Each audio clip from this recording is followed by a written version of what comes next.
Bienvenidos de nuevo a un episodio de Revive Podcast. El día de hoy tenemos un invitado muy especial para nosotros, el doctor Carlos Velázquez, con el cual hemos compartido ya distintos escenarios y de verdad que es un honor para nosotros tenerte aquí, Carlos. Bienvenido. Muchas gracias, Sebastián. El honor es para mí. Qué bueno encontrarme aquí contigo. Súper. Bueno, Carlos, una cosa importante y es que nos encantaría que nos cuentes un poco de tu vida. ¿Quién es el doctor Carlos? ¿Por qué estás aquí con nosotros el día de hoy? A ver, en primer lugar, yo casi siempre empezaba mis presentaciones cuando trabajaba con el doctor Sebastián. Siempre decía, soy un ser humano, soy padre de familia, casado hace 30 años, enamorado de mi esposa, todos los días estoy más tragado. Un curioso de la vida. Estudié medicina, terminé hace más o menos 30 años, pero me gusta saber de todo un poquito. Entonces no es que estudiara medicina porque fuera mi pasión, sino que es una de mis tantas pasiones. Actualmente trabajo en una clínica de Medellín, tengo un cargo administrativo allá. Durante cerca de 25 o 30 años trabajé en urgencias, en cuidados intensivos. He sido profesor, he hecho de todo un poquito. He hecho de todo un poquito y tengo una historia bastante larga. También eres epidemiólogo, ¿no? Epidemiólogo, sí señor, epidemiólogo. Y además de eso, pues otros cursitos adicionales de los que no me gusta mucho chicanear, pero soy un gomoso de estar aprendiendo cosas raras. Sí, sin duda, sin duda. Eso que dices es completamente cierto. Bueno, cuéntanos un poco de esa faceta como que... La verdad no sé si va con la medicina o no va con la medicina, porque es que yo sí veo que como que le mezclas mucho el tema médico a lo que haces en esa parte de escritor. Cuéntanos un poco sobre esa parte de escritor. ¿En qué momento te das cuenta, ven, voy a ser escritor, quiero escribir, quiero empezar a plasmar en papel todas estas ocurrencias y todas estas cosas? A ver, no, yo creo que yo empecé a escribir desde muy temprano, tal vez desde primaria, mis primeros cuentos. El primer cuento que yo escribí, que me acuerdo, que tengo conciencia, fue cuando estábamos en tercero de primaria, que se llamaba un cuento de Colipeludo, que eran unas historias que le pasaron a un mico. Y seguí escribiendo. O sea, yo creo que todos los profesionales somos escritores. Unos escribimos historias, hay otros que escriben fórmulas matemáticas, el ingeniero con sus lambdas y sus sigmas. Pero yo creo que todos somos escritores. Lo que pasa es que muchas veces trasciende esa faceta de todos nosotros, pero yo sé que todos los que están escuchando este podcast en alguna parte tienen algún texto que escribieron, alguna poema cuando estaban enamorados o alguna forma de matar al jefe cuando pelearon con él y lo tienen guardado en un cajón esperando que eso algún día o salga a la luz o alguien lo queme para que no entren en problemas. Sí. Sí. Durante todo el bachillerato escribía historias. En la universidad escribía mucho y las compartía con mis compañeros. En esa época era básicamente hojas en máquina mecánica y en papel. Los compañeros los amigos me pedían que les dieran fotocopias y ellos a veces las pagaban. Y por allá en 1986-87 me gané mi primer concurso ya en forma nacional de literatura. Pero en esa época todavía nunca pensé que esto fuera en serio. Una vez mi esposa, cuando estábamos de novios, cogió mis textos y me los argolló en un formatico de plástico muy bonito. Y yo dije, hombre, como se ve bonito un libro mío. Sí. Y apenas por allá en el 2012 tomé la decisión de sacar unos libros. Encontré una empresa en Bogotá que uno mandaba el PDF y ellos le mandaban a uno el libro ya hecho, impreso, muy bonito. Saqué 5, se fueron para la familia y los amigos, después saqué otros 15 porque me empezaron a encargar, después saqué 50, después saqué 300. Y yo dije, hombre, hagámosle. Pues hagamos con el montón de cuentos que tengo escritos. Y ya van 7 libros, llevan 7 libros publicados. En este momento tengo 3 o 4 en proceso de editorial. La Universidad de Antioquia saca uno en estos días, una novelita corta sobre ciencia ficción y así. Ahí poco a poco. Realmente yo no me considero escritor, soy un narrador de historias, me gusta narrar historias. Yo creo que el título de escritor se lo dan a uno los lectores. Realmente yo lo que hago es escribir historias y que la gente se entretenga. De ahí para adelante, ya el título de escritor creo que es muy pesado para mí. Hay una curiosidad que siempre tengo en los procesos creativos. Yo, por cierto, me considero una persona creativa. Me toca crear y diseñar muchas cosas de lo que se hace en los procesos de la empresa que dirijo actualmente como director ejecutivo. Y de hecho, ayer estaba hablando con una persona de mi equipo que es una del equipo de diseño. Y ella me preguntaba que cómo yo hacía mi proceso creativo, que ella quería también entender un poco de ese proceso creativo que yo tenía. Y bueno, yo le hablaba como de la teoría del proceso creativo, ¿cierto? La obsesión, el obsesionarse con algo, el pensar mucho tiempo en ese proceso como tal, el ver los recursos que tengo para llegar a desarrollarlos. Pero sí me gustaría saber cómo es ese proceso creativo tuyo para llegar al punto de sentarse a escribir. Te digo que en este momento yo estoy tratando de escribir un libro. Estoy tratando, ahí les doy spoiler. Estoy haciendo el intento. De hecho, creo que te voy a empezar a consultar muchísimo porque quiero escribir como mucho de la historia de lo que me ha tocado vivir emprendiendo desde hace unos 10 años, que creo que hay mucho valor allí de las cosas que he padecido, pero también de las victorias, pequeñas victorias que uno va teniendo en el día a día, que creo que le pueden aportar muchísimo, no solo a nuestro gremio médico, sino también a esa comunidad emprendedora. Pero ven, yo me siento a escribir y yo puedo pasarme media hora frente al computador en blanco y no soy capaz de escribir. ¿Cuál es ese proceso creativo? Ilumíname. Ve, el punto es que la hoja en blanco no existe. O sea, si usted tiene una hoja en blanco y no sabe qué escribir, escriba que tiene problemas para llenar la hoja en blanco. Y todas las dificultades ya, eso arranca. Arranco. Yo siempre en mis conferencias de literatura, siempre les digo a todo el público, ustedes tienen en la casa una caja de cartón. Con seguridad que todos tienen una caja de cartón en la casa. De niños tuvimos una caja de cartón. Y esa caja de cartón era un barco pirata, era una nave espacial, era un carro de carreras, era una fortaleza que había que proteger. Y de niños tuvimos esa capacidad de inventar las historias. Entonces, hombre, sigan lo que...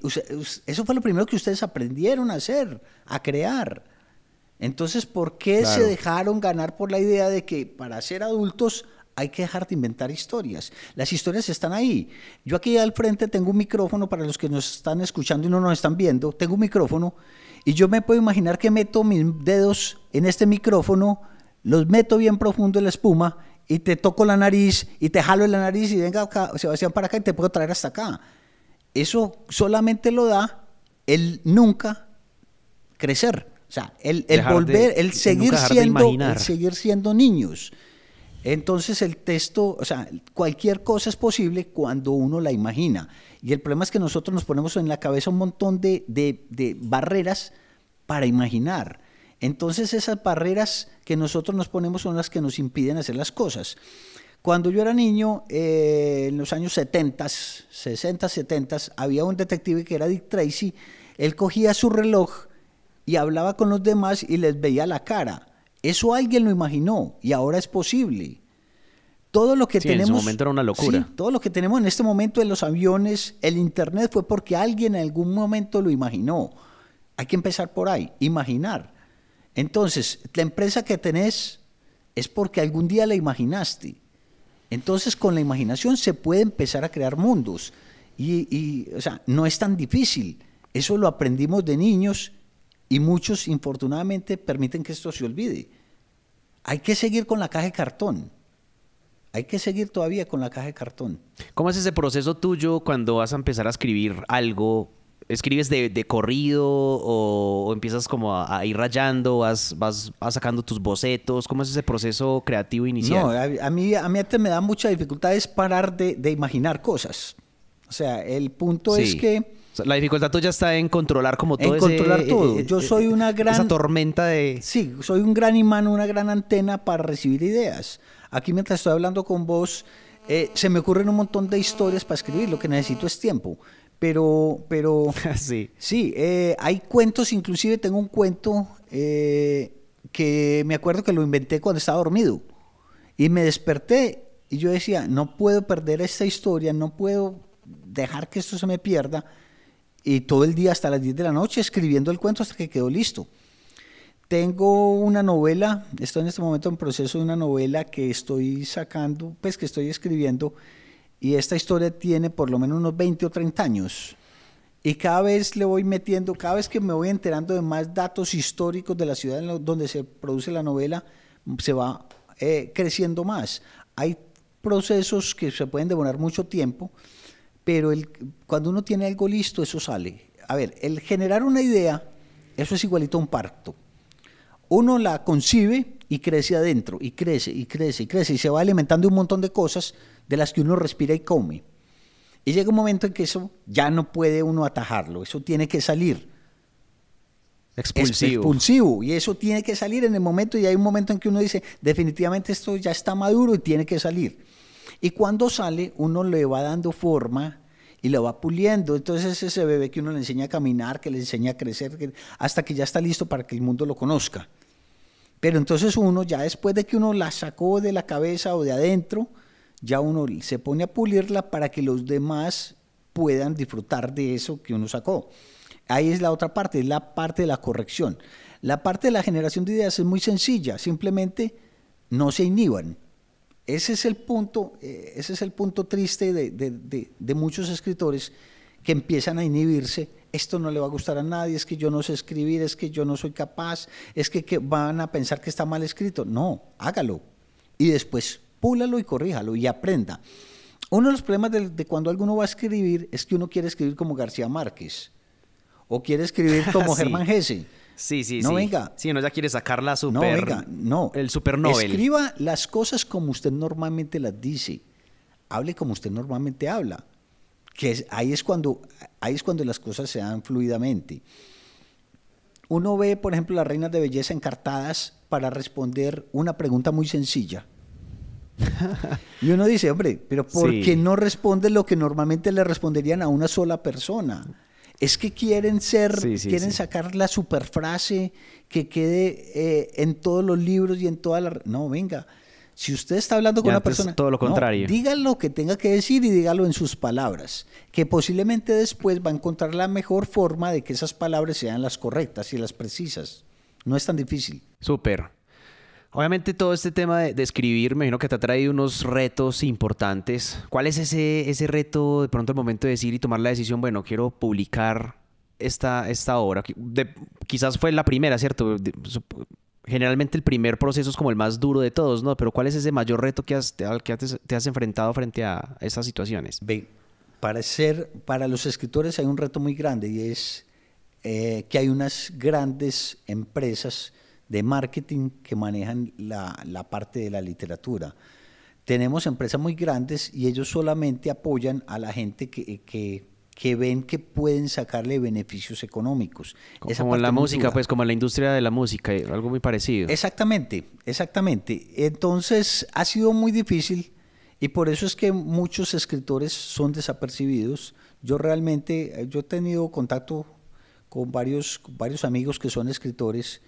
Y uno de los retos grandes que uno ve en los que están empezando es que quieren ser famosos.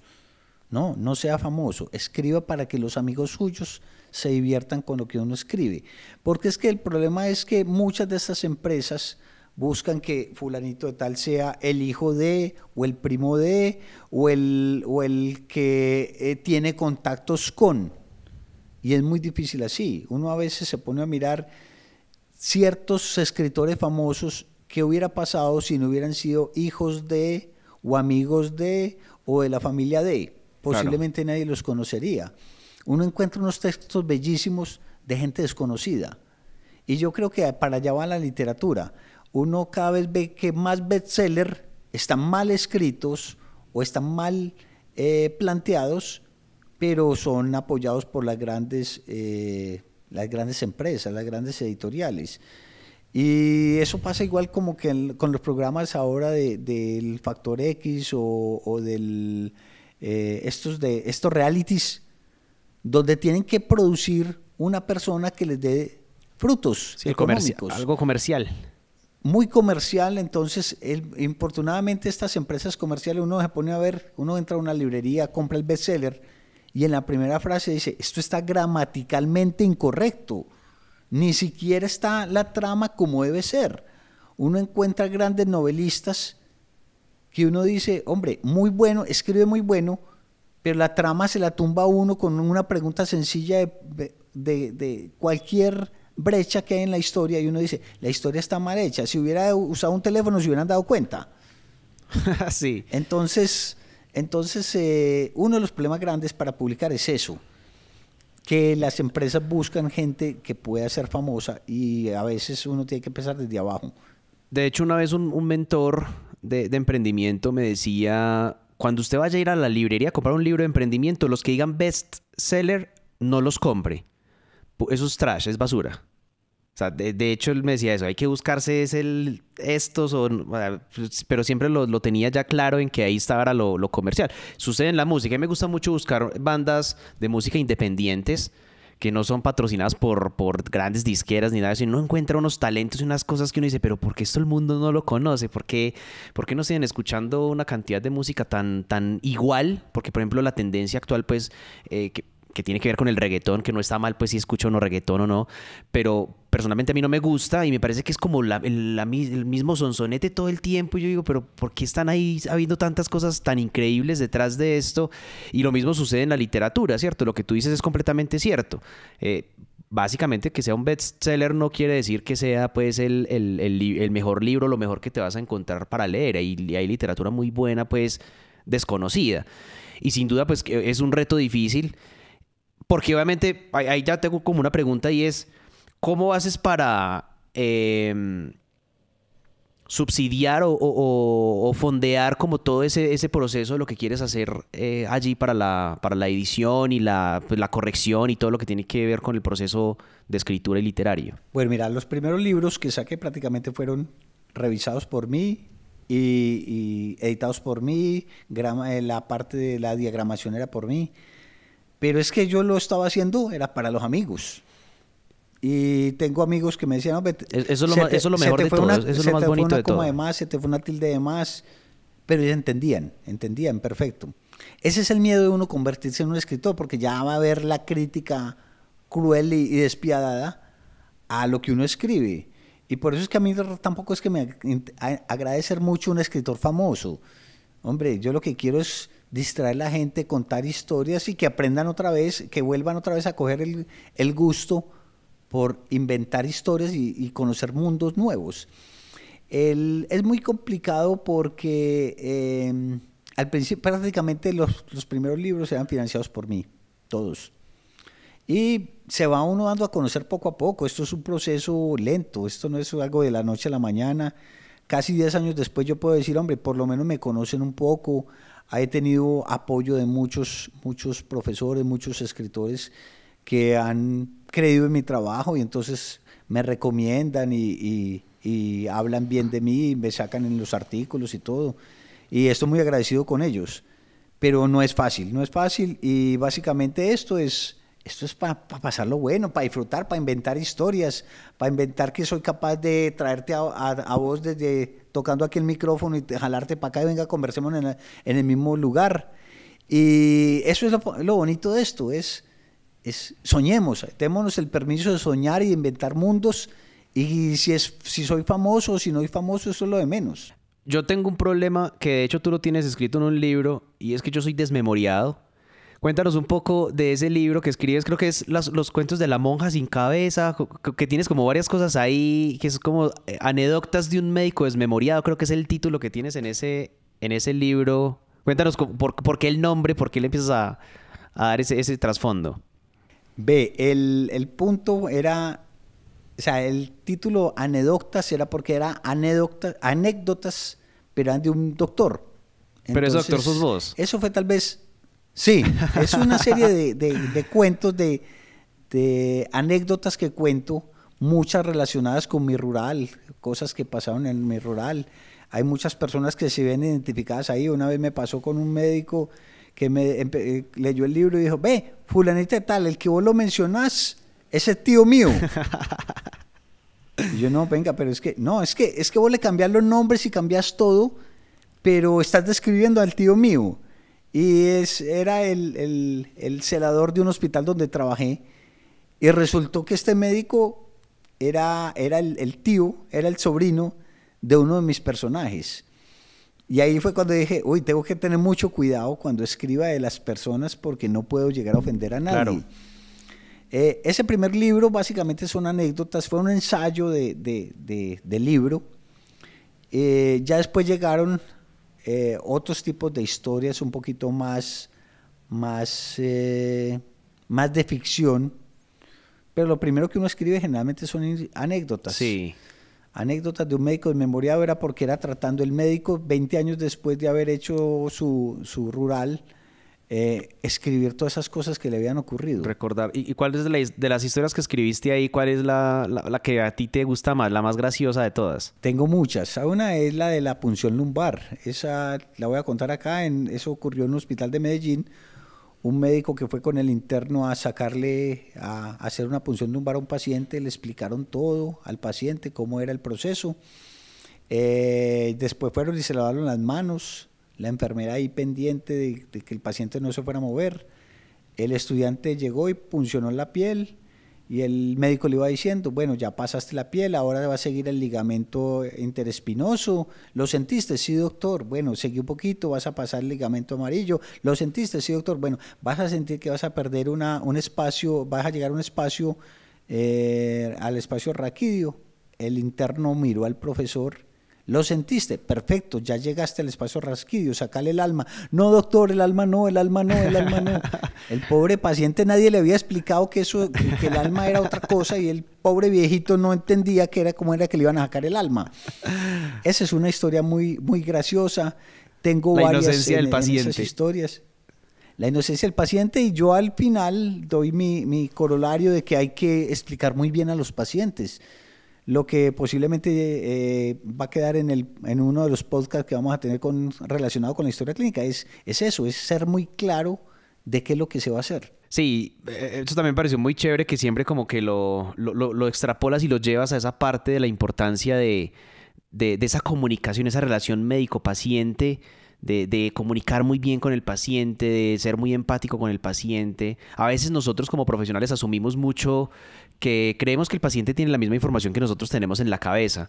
Y pues por ejemplo con una anécdota como estas de que el paciente pues angustiado porque le van a sacar el alma y pues no sabe que es simplemente el alma del catéter con el que le están haciendo su procedimiento, pues puede sonar jocoso y puede sonar chistoso, pero historias súper graciosas que vive uno en el día a día con sus pacientes, pues porque el desconocimiento de la medicina hace que para uno sea gracioso cuando pasan este tipo de cosas, pero para el paciente era un momento de susto, ¿no? De falta de información, ¿no? Y de falta de información, de comunicarle qué es de lo que se va a hacer adecuadamente en esos procedimientos. Sin duda es un libro que tienen que comprar y tienen que leer porque es buenísimo. Esos libros, ¿dónde los consiguen actualmente en Colombia? Yo sé que los tenía la Librería Nacional. No sé, no me han hecho nuevos pedidos, pero yo me imagino que de pronto les quedan algunos. También están en Medellín en la librería Librópolis, en la librería Resplandor, algunos en Gramata. Algunos me pueden escribir o me llaman y yo se los hago llegar aquí a Colombia. Hay algunos que están, por ejemplo, con algunas editoriales. El último que saqué, que se llama Cola de Cerdo, el suicida fallido, es con una editorial Libros para Pensar y lo puede uno pedir por internet. Igualmente los dos anteriores, que era Amelia y otros cuentos, y Fuga de Ideas, también lo tiene Fallidos Editores, que es una editorial con la que he tenido muy buenas relaciones. Aquí está el libro de Cola de Cerdo. Ese es el último libro que salió, se lanzó más o menos en febrero, marzo de este año.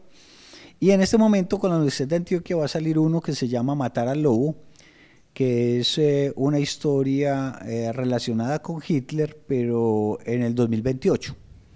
Un médico... futurista. Sí, un médico israelí que descubre la forma de viajar al pasado y matar a Hitler. Entonces es un libro prácticamente de historia, es una serie son más o menos 14 historias en las cuales se explora la vida de Hitler en todas sus facetas, en su faceta de joven, en su faceta de pintor, en sus facetas más crueles de asesino. Y este general empieza a mandar gente al pasado a tratar de acabar con la vida de Hitler. Es muy interesante porque prácticamente es una historia del siglo XX contada en forma de narración. Brutal. De verdad que felicitaciones por ese proceso pues de creativo que tienes ahí. A mí me encanta mucho la creatividad y todo lo que tiene que ver con el arte, y esto pues escribir es un arte que sin duda es genial, ¿no? Felicitaciones, Carlos, por todo eso que has hecho. De verdad que un excelente trabajo. Son muy divertidos. De verdad que he leído esas historias y esos cuentos que pones y son muy divertidos, son muy buenos. De verdad que es una lectura muy agradable, desestresante, por cierto. Y bueno, súper chévere eso. Tengo una pregunta final para que cerremos este episodio, y es... Ahorita me contabas que una de las personas, uno de los médicos te contactó y te dijo, esa persona que la que estás hablando ahí es un familiar mío. ¿Cómo haces para proteger de pronto un poco la información confidencial o la confidencialidad de esos pacientes en los cuales puedes llegar a escribir algo y no ver de pronto involucrado algún proceso legal o de confidencialidad en los procesos que tú llevas como para escribir esas historias, esas cosas del pasado de tus pacientes? ¿Es legal hacerlo? ¿Se puede hacer? ¿O cuáles son los límites de ese escenario? No, como este podcast es precisamente para médicos, hay que dejar muy claro que cualquier información que uno dé de un paciente debe ser confidencial. Es decir, muchas de las historias que uno cuenta, uno cambia nombres, cambia condiciones, cambia lugares para que no se note que estoy hablando específicamente de fulanito. Llama la atención que cuando uno cuenta ciertas historias, cuando estamos conversando entre médicos, que nos empezamos a contarles anécdotas, alguien cuenta de algo que pasó y no falta el médico que dice, a mí me pasó en el hospital de Abriaquí, y el otro dice, a mí me tocó en el hospital de Yarumal. Las historias que nosotros contamos son tan humanas que todo el mundo, o sea, alguien las ha vivido. O sea, claro. el Shakespeare podía contar la historia de Romeo y Julieta, pero con seguridad que Martín y Josefina les había pasado en otra parte, y con seguridad que esa misma historia ocurrió en otro sitio. Eso es lo bonito de la literatura, que es universal. Entonces, lo importante es, nunca trate de hablar mal de nadie, nunca trate de ofender a un paciente contando sus historias. Yo afortunadamente ya la mayoría de las historias ya son tan locas que ya ni siquiera meto a los pacientes. Ya dejé atrás todo lo que son las anécdotas, pero los médicos que van a escribir, tengan mucho cuidado porque merecemos un respeto hacia las personas que nos proveen de historia. Nosotros los médicos permanentemente estamos recibiendo en un día de consulta 20 historias distintas, y 20 historias que pueden ser cortadas y contadas con dignidad o contadas con despotismo. Entonces claro, yo creo que nosotros tenemos esa obligación, ya que alguien nos está contando una historia, de no aprovecharnos de esa historia en beneficio propio. Estas historias son para que la gente crezca o para que la gente se entretenga. Eso es algo muy bonito, y el escribir es una terapia buenísima. Tengo, por ejemplo, una amiga que está haciendo un libro sobre historias de consultorio, y es una belleza contar todo lo que conversa con esas pacientes. Tengo otra compañera, otra médica escritora, que contó todas sus historias con los pacientes terminales, sus miedos, sus temores, todo esto. Y yo creo que eso enaltece no solamente al médico que lo escribe, sino también a los pacientes, y les da luces a los que lo van a leer de cómo pueden entender mejor la enfermedad. Doctor Carlos, de verdad que súper entretenido este podcast con toda esa historia de lo que hay detrás de ese proceso creativo y de escritura tuyo. De verdad que buenísimo. Nuevamente te felicito y nuevamente agradecido por compartir con nosotros toda esa experiencia aquí en este episodio de Revive Podcast. Y nada, muchísimas gracias, Doc. Muchas gracias, Sebastián, por invitarme, y gracias a todo el equipo de producción que está acompañándote el día de hoy. Y gracias por tenerme en cuenta. Claro que sí.